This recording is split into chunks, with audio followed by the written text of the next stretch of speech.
Let's begin with more questions dealing with dynamics. What is the vertical component of this displacement vector? यहां पे लगेगा 5 sin 37 degrees. कितना आ जाएगा? 3 kilometres. सही है? ओके, ये हो गया. अच्छा, ये वाला सवाल मैंने आपके सामने रखा है. पहले आप लोग ट्राई करो और हमजा आप नहीं बताओगे आंसर. अब ये एक सवाल है, जरा इधर देखो.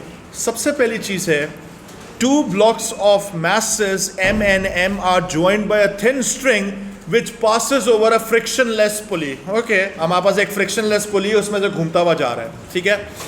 अब एक चीज तो फैक्ट है कि इधर मेरे पास एक फोर्स लग रही होगी, mg लग रही होगी, कैपिटल mg, और इधर मेरे पास एक डाउनवर्ड फोर्स लग रही होगी जो कि mg के बराबर होगी. है कि नहीं है? यहां तो क्लियर है. अच्छा, सिंस मेरे पास इधर जो एक्सेलरेशन की डायरेक्शन आ रही है वो यूं आ रही है, तो इसका मतलब है कि टेक्निकली एक्सेलरेशन इस तरफ है. अगर इस तरफ है तो इसके हिसाब से डोमिनेटिंग फोर्स कौन सी होगी? Capital mg. तो क्या मैं इधर लिख सकता हूं, एक मिनट, क्या हम लोग इक्वेशन लिख सकते हैं? mg minus small mg should be equal to mass into, अच्छा इधर देखो, हमारे पास is equal to resultant force लिख सकते हैं. इसको ऐसे कर सकते हैं, कर सकते हैं या नहीं कर सकते हैं?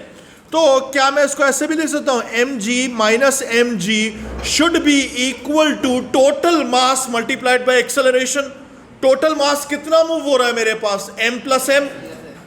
तो m plus small m multiplied by a कर सकते हैं इसको. तो अब आप इसमें से निकाल लो, acceleration should be equal to m minus m, बाहर ब्रैकेट्स में g divided by m plus m कर सकते हैं इसको. कौन सा आंसर आ रहा है? B.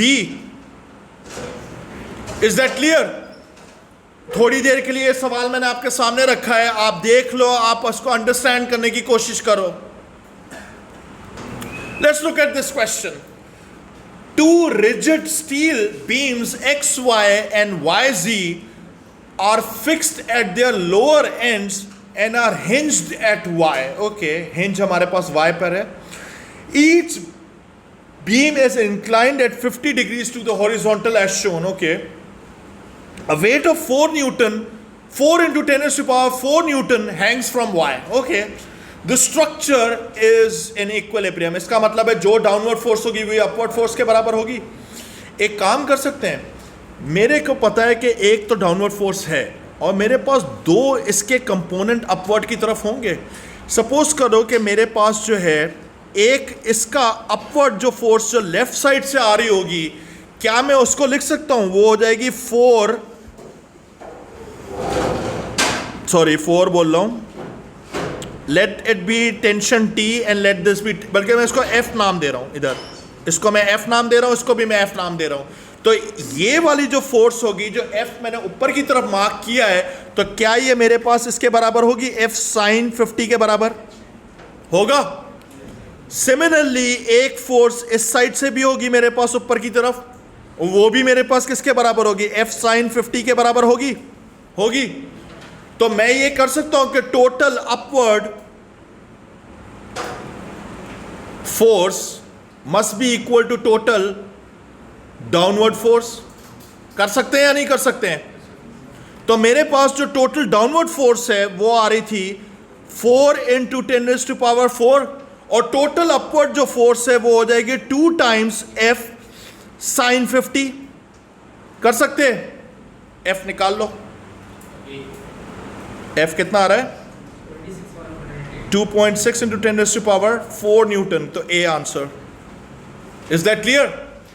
प्लीज टेल मी, ये समझ में आया? मैंने कुछ भी नहीं किया था, दोबारा से देख लो. इधर मैं इसको पूरे को मिटा रहा हूं. एक फोर्स इस पे लगा दो F और एक फोर्स इस पे लगा दो F. इसने खुद बोला था दोनों बराबर हैं. तो इस फोर्स का भी एक ऊपर कंपोनेंट होगा और इस फोर्स का भी ऊपर कंपोनेंट होगा. इन दोनों का ऐड अप किया और बराबर वेट के कर दिया. यहां तक क्लियर है? समझ गए? कोई प्रॉब्लम इसमें? No problem in understanding, so this was an easy question. Next question चलते हैं. ये वाला एक क्वेश्चन है. A stone is projected horizontally in a vacuum. Vacuum में फेंका गया, be careful, and moves along the path shown. Okay, x is a point on the path xv and xh are horizontal lines respectively through x. xt is a tangent to the path at x. Okay, along which directions do forces act on the stone at x? भाई हमें पता है कि अगर ये हमारे पास projectile motion है, कोई एयर रेसिस्टेंस है, तो इसका मतलब है कि हॉरिजॉन्टल कोई एक्सेलरेशन है. अगर हॉरिजॉन्टल एक्सेलरेशन नहीं है तो हॉरिजॉन्टल कोई फोर्स भी नहीं होगी. सही है, सिर्फ एक ही फोर्स इस पर है और वो वेट है, और वो किस डायरेक्शन में है? डाउनवर्ड. तो एक्स भी होना चाहिए. Is that clear? बहुत सिंपल सा क्वेश्चन था ये वाला. नेक्स्ट. यार ये वाला बहुत आसान है पर करने में कोई हर्ज नहीं है. इधर देखो. 2 dogs pull a sledge along an icy track as shown. Okay, एक कुत्ता X है और एक कुत्ता Y है हमारे पास. ठीक है, तो technically we have 2 dogs over here that are pulling this sledge. अब इसने क्या किया है, इसमें ये बोल रहा है what is the resultant forward force on the sledge exerted by the 2 dogs. मुझे एक फोर्स नीचे वाले की इस डायरेक्शन में है और एक फोर्स मेरे पास ऊपर वाला जो कुत्ता लगा रहा है उसकी भी एक फोर्स का कंपोनेंट इस डायरेक्शन में होगा. यहां तक पहुंच गए? तो मुझे पता है कि ये वाली जो फोर्स होगी जो राइट साइड पे आ रही होगी, मैं निकाल सकता हूं इसको डायरेक्टली. ये हो जाएगा 120 sin 45. कर सकते हैं? सही है. और सिमिलरली ये वाली जो ऊपर वाली जो फोर्स आएगी वो आएगी कितनी? 200 sin 65. इन दोनों को ऐड अप कर लो, आंसर आ जाएगा. कितना आ रहा है? तो 266 अगर आ रहा है न्यूटन, तो इसका मतलब है 266 न्यूटन को अगर मैं राउंड ऑफ करता हूं तो ये हो जाएगा 270. Is that clear? समझ गए? क्लियर है? राउंड ऑफ कर दिया मैंने इसको 2 सिग्निफिकेंट फिगर तक. समझ गए? क्लियर है? कोई मसला है? नहीं. आगे चलते हैं. ये वाला एक सवाल जरा इधर देखो, थोड़ी देर इस पे दिमाग. Once again part B. इस सवाल में मेरे पास क्या है कि एक क्वांटिटी है और यहां पे मेरे पास टाइम है. Okay, the acceleration of the firework rising to a maximum height and falling to the ground. और ये एक्सेलरेशन कह रहा है. सही है. और ये तो नहीं हो सकता हमारे पास. दूसरे वाले में जरा चेक करो, बी वाले को जरा चेक करो. ये हमारे पास कह रहा है the acceleration of the sky diver leaving an aircraft, falling, opening a parachute and falling to the ground. जरा सुनो, एक पैराशूट गिर रहा होगा, पैराशूटिस्ट अगर गिर रहा होगा तो वो हो सकता है टर्मिनल वेलोसिटी हिट करेगा. इसका मतलब है कि एक्सेलरेशन 0 की तरफ जाएगी. यानी यहां से यहां तक अभी तक उसने डिप्लॉय नहीं किया है पैराशूट को. यहां तक पहुंच गए, टर्मिनल वेलोसिटी यहां पर आकर हिट हो गई होगी. अग्रीड. उसके बाद उसने पैराशूट को फिर डिप्लॉय किया. जब पैराशूट को डिप्लॉय किया होगा तो फोर्स ऊपर की तरफ लगी होगी, रिजल्टेंट फोर्स. तो इसका मतलब है ब्रेक लगना शुरू होगी. तो इसका मतलब है कि एक्सेलरेशन की डायरेक्शन रिवर्स हुई और फिर वापस से टर्मिनल वेलोसिटी उसने हिट किया. तो बी होना चाहिए इसका आंसर. Next part. यार what describes the mass of an object. कौन सा होना चाहिए? आपको पता है mass is actually the measure of inertia, या inertia is the measure of mass. तो इसका मतलब है सी होना चाहिए. सही है. नेक्स्ट. ये वाला, a car of mass travels at constant speed, be careful, constant speed up a slope at an angle theta. ये 2016 के क्वेश्चंस हैं. To the horizontal as shown in the diagram. Air resistance and friction provides a resistive force F. Okay, हमारे पास resistive force backward है. समझ गए? यानी ऊपर की तरफ जा रही है. एक चीज और है कि इसके अंदर एक एडिशनल फोर्स भी तो होगी हमारे पास. वो जो component of weight down the slope, ये मैं करवा चुका हूं. Component of weight down the slope होगा mg sin थीटा के बराबर. ये हमेशा होगा. अब अगर मुझे इसको कांस्टेंट स्पीड पर ऊपर लेके जाना है तो इसका मतलब है कि जो फॉरवर्ड फोर्स होनी चाहिए वो इसके बराबर होनी चाहिए. सो इसका मतलब है the forward force must be equal to, इसका नाम लिख लेते हैं फॉरवर्ड फोर्स, एफ फॉरवर्ड लिख लेते हैं. Forward force must be equal to F plus mg sine theta. कौन सा आंसर आ रहा है? डी। समझ गए? ये बात समझ में आ गई कि हमेशा एक कंपोनेंट डाउन द स्लोप होता है जिसको हम लोग mg साइन थीटा बोलते हैं। किसको समझ में नहीं आया ये वाला? सही है? Is that clear? Next step. मैंने नहीं सिखाई कि रिजॉल्विंग, सिखा दो रिजॉल्विंग करना। इधर देख लो, इधर देखो। A picture is suspended from a nail by a single cord connected to 2 points x and y। यानी इसने मुझे बोला है एक ये x है और एक y है, यहां तक तो क्लियर है, okay, no problem. On the picture there is negligible friction between the cord and the nail so that the tension in both sides of the cord is the same। okay, मैं एक काम कर सकता हूँ, इधर भी tension T mark कर लेता हूँ, इधर भी टेंशन T मार्क कर लेता हूँ। सही है, सेम है, यहाँ तक भी क्लियर है, okay, no problem. The tension in the cord is T. The angle between the cord and the vertical is theta on both sides। okay, फिलहाल यहाँ तक हम लोग आते हैं। मैं एक काम करता हूँ, पहले इस पर कुछ एनालिसिस करते हैं। ज़रा सुनो, एक काम कर सकते हैं, मेरे को बताओ इसका वेट मैं मार्क कर रहा हूँ mg, कर सकते हैं हम लोग, या मैं इसको w मार्क कर सकता हूँ इधर, लेट दिस बी w, कर सकते हैं। मैथमेटिकली मैं इसको इस तरीके से लिख सकता हूँ, इधर देखो, 2 times t cos theta should be equal to w। लिख सकते हैं, नहीं लिख सकते हैं? एट इक्विलिब्रियम लिख सकते हैं।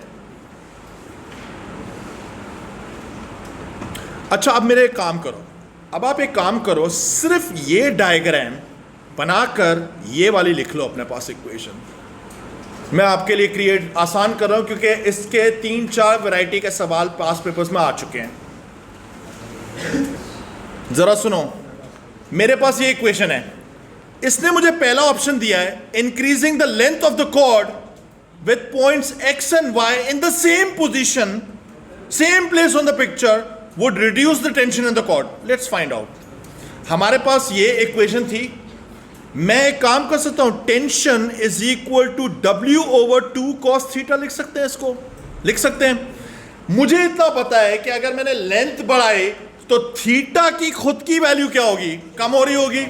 अगर इसकी वैल्यू खुद की कम हो रही होगी तो ये वैल्यू ऊपर की तरफ जाएगी। अगर ये ऊपर की तरफ जाएगी तो मैथमेटिकली टेंशन क्या होगी? कम हो रही होगी। ये बात समझ में आई? तो इसका मतलब है कि increasing the length of the cord with x and y in the same place on the picture would reduce the tension in the cord. Prediction भी परफेक्ट है, इसका आंसर ए ही होगा, there is no denying it. जाहिर बात है, समझ गए? ये अब आप खुद सोच लो कि this is the level of A levels. समझ गए? क्वेश्चन नंबर 7 बच्चों वाला सवाल है। A snooker ball has a mass of 200 grams। Okay, it hits the cushion of a snooker table and rebound along its original path. Okay, मैं एक काम करता हूं, ऐसे के लिए हमेशा डायग्राम बना लो। ये मेरे पास सपोज करो वो कुशन है, सही है। स्नूकर बॉल जो है वो ये रही मेरे पास, this is the snooker ball. It hits the cushion of the snooker table and rebounds along the same original path, यानी ये जाके लगी और ये ऐसे जा रही होगी। अग्रीड? यहाँ तक है, ठीक है। इसका मास मेरे पास हो जाएगा 0.2 kg, सही है, मैंने पहले ही कन्वर्ट मान लिया। फिर मुझे कहता है the ball arrives at the cushion with a speed of 14 metre per second. उसके बाद ये निकल के पीछे की तरफ गई है, तो इसके स्पीड कितनी आ रही थी? वो आ रही थी 7 मीटर्स पर सेकेंड। अब एक चीज़ का बड़ा ख्याल करो कि मैं जब भी डायरेक्शन इधर शो करता हूँ मैं माइनस प्लस नहीं लगाता, मैं सिर्फ वर्किंग के दौरान करता हूँ, सही है? ये डायग्राम में सब नजर आ रहा है, ठीक है। अब यहां भी पहुंच गए। मुझे बोलता है the ball and the cushion are in contact for a time this. Okay, what is the average force? भाई, force average is always equal to change in momentum over change in time होता है। अब सबसे पहली बात है, change in momentum निकालना है। आपकी मर्जी है, लेफ्ट को पॉजिटिव लो या राइट को पॉजिटिव लो, मुझे बता दो क्या करें। राइट को पॉजिटिव कर लेते हैं, तो इसका मतलब होगा कि ये हो जाएगा मेरे पास -0.2 इंटू 7, फिर मेरे पास चेंज का साइन आएगा माइनस, और फिर वो हो जाएगा plus 0.2 into 14 and divided by time कितना आ रहा है 0.6। आंसर जरा निकालो, कितना आ रहा है? F is equal to -7.0 newton, तो ये 7 हो जाएगा।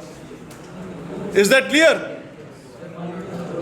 अब एक और चीज शॉर्टकट सिखा रहा हूं। शॉर्टकट ये है कि जब भी रिबाउंड वाले सवाल आए, if you are only interested in the magnitude and not the directions, whenever you come across a question with rebounds, always add the momentums। समझ गए? मैथमेटिकली उन मोमेंटम को ऐड कर लिया करो। आप करके देख लो, आपका आंसर 7 ही बनेगा।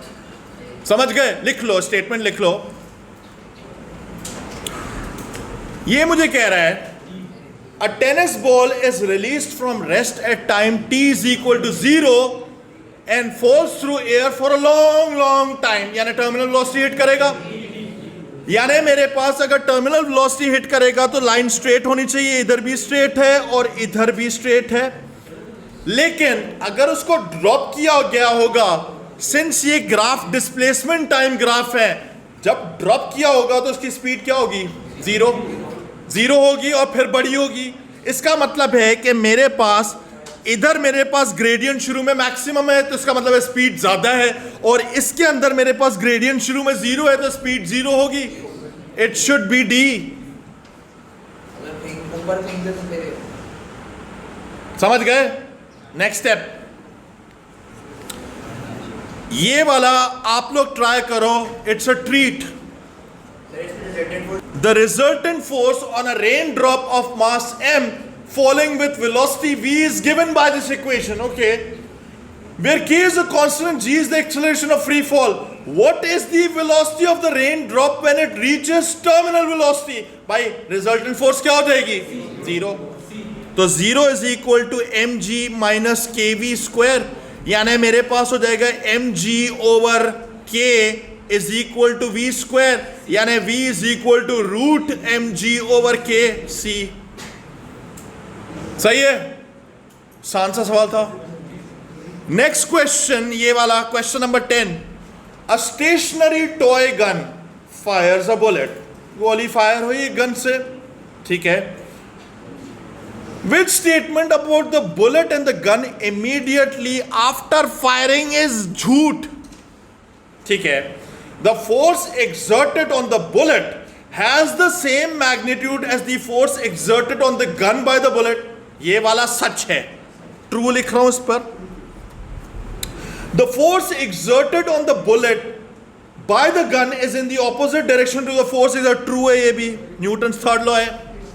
The gun and the bullet have the same magnitude of momentum, ये भी सच है, क्योंकि momentum is always conserved। जो बुलेट में होगा वही गन में भी होगा। लास्ट वाला ही बचा है, the kinetic energy of the gun must equal the kinetic energy of the bullet.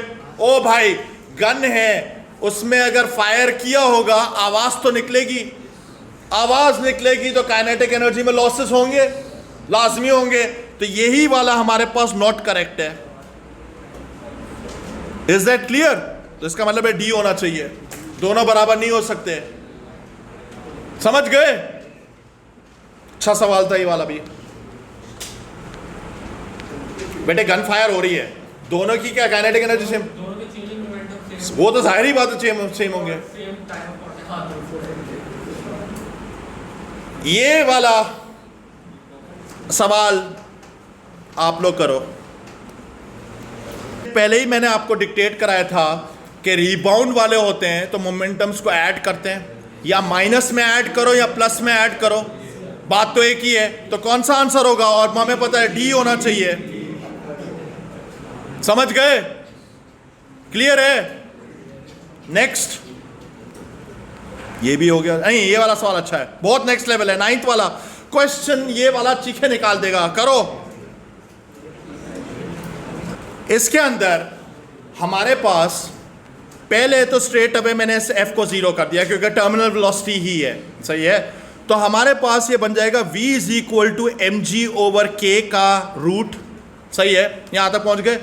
मुझे ग्राफ किसका प्लॉट करना है? मुझे बोला है कि v against under root M का ग्राफ है।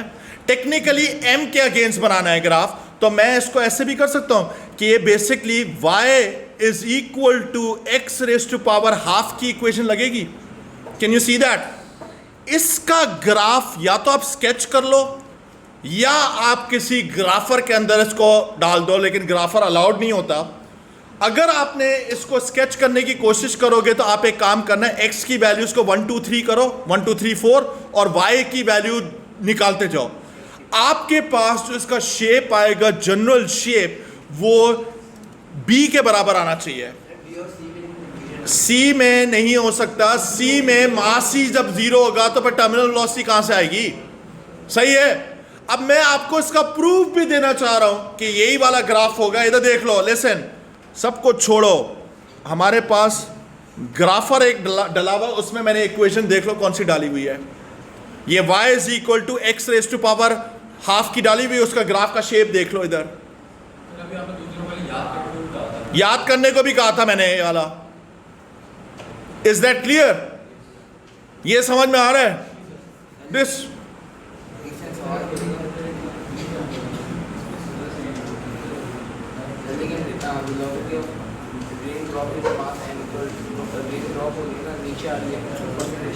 तो टर्मिनल वेलोसिटी पे लिखा हुआ है बेटे, टर्मिनल वेलोसिटी लिखा हुआ है तो F क्या हो जाएगा? 0 हो जाएगा।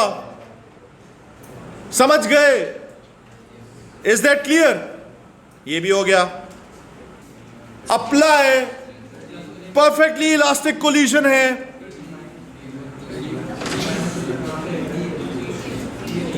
कौन सा होगा?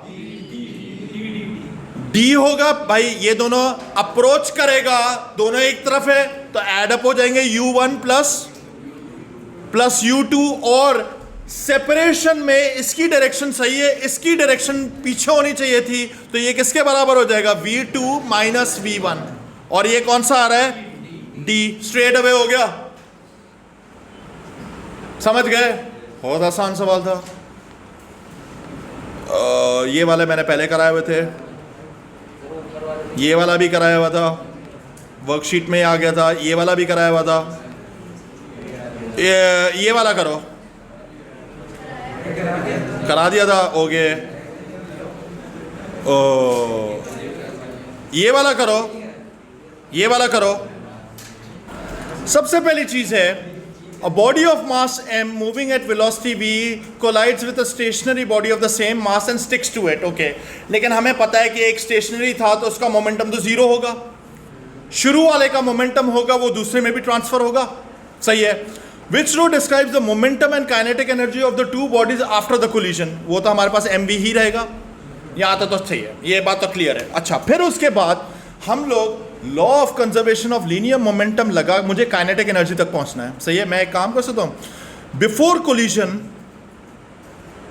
कोलिजन हमारे पास ये हो जाएगा mv प्लस 0, और आफ्टर कोलिजन मेरे पास दोनों के मास से स्टिक टुगेदर हो गए। सेम मास है तो 2m, let the velocity be vx, नाम दे देते हैं इसको। यहां तक पहुंच गए। तो अगर मैं इसको निकालूंगा तो मेरे पास हो जाएगी vx इज इक्वल टू, ये हो जाएगा mm कैंसिल आउट हो गया, और v ओवर 2। यहां तक पहुंच गए। अब मैं टोटल काइनेटिक एनर्जी निकालूं, यानी ये हो जाएगी ek is equal to half multiplied by total mass 2m multiplied by v over 2 का स्क्वायर। ये करेंगे, यानी अगर मैंने निकाला तो 2 2 कैंसिल आउट हो गया, यानी ये हो जाएगा mv स्क्वायर ओवर 4। कौन सा आंसर आ रहा है? ए।